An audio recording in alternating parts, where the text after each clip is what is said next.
చెప్తా ఉన్నారు. 99% హామీలు ఇచ్చామని చెప్తా ఉన్నారు. 30 లక్షల ఇల్లులు ఇచ్చామని చెప్పారు. ఈ రోజు బుడితి తీసుకోండి, బుడితి గ్రామంలో ఏవైతే పట్టాలు ఇచ్చారో అది ఏ కొండ మీద ఇచ్చారో కూడా చెప్పలేని పరిస్థితిలో వైకాపా నాయకులు ఉన్నారు. ఒకసారి మీ అందరూ ఆలోచన చేయమని అడుగుతా ఉన్నాం. అదే విధంగా ఈ సభాముఖంగా నారా లోకేష్ గారికి విజ్ఞప్తి చేస్తా ఉన్నాం. మీ రెడ్ బుక్ లో ఒక పేజీ ఈ వైకాపా నాయకులు కేటాయించండి. మా నర్సంపేట నియోజకవర్గ నాయకులు ఉన్నారు, వైకాపా నాయకులు, వాళ్ళకు ఒక పేజీ ఇవ్వండి సార్.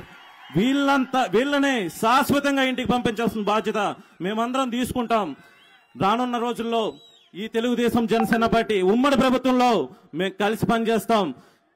ఈ నర్సంపేట నియోజకవర్గంలో ఉమ్మడి అభ్యర్థిగా మీరు నియమించిన వ్యక్తిని మేము గెలుపు ఎట్టి పరిస్థితుల్లో కూడా ఎవరు ఆపే పరిస్థితి లేదు. కానీ మీరు ఒక్కటి గుర్తుపెట్టుకోండి, ఇది రెండు పార్టీల సమన్వయంతో మనం పనిచేసే తీరు మీద ఉంది. దయచేసి మీరు ఆలోచన చేయండి. చిన్నపాటి పొరపాట్లు ఏం జరిగినా కూడా అవి మనం అర్థం చేసుకుని ముందుకెళ్దాం.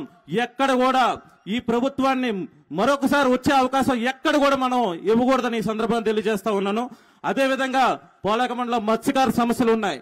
ఒక్కరోజు ఈ శాసనసభలు వెళ్ళి మీకేం సమస్యలు ఉన్నాయని తెలుసుకునే ప్రయత్నం చేయలేదు. కనీసం మీరు నిధులు కేటాయించలేదు. కానీ కనీసం ఒక్కరోజైనా వెళ్ళి మీరు సమస్యలు తెలుసుకున్నారా?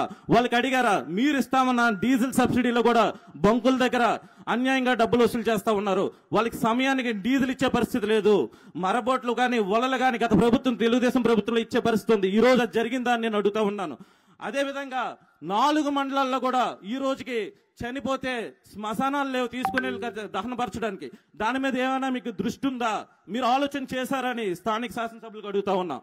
అదేవిధంగా చూసుకుంటే కాంట్రాక్ట్ ఉద్యోగులు పెద్ద ఎత్తున ఆలోచిస్తున్నారు. లోకేష్ అన్న గారు, మీరు దీని మీద ఒకసారి దృష్టి సారించాల్సిన అవసరం ఉంది. మన ప్రభుత్వంలో ఖచ్చితంగా కాంట్రాక్ట్ ఉద్యోగుల పక్షాన మనం నిలబడాల్సిన అవసరం ఉంది.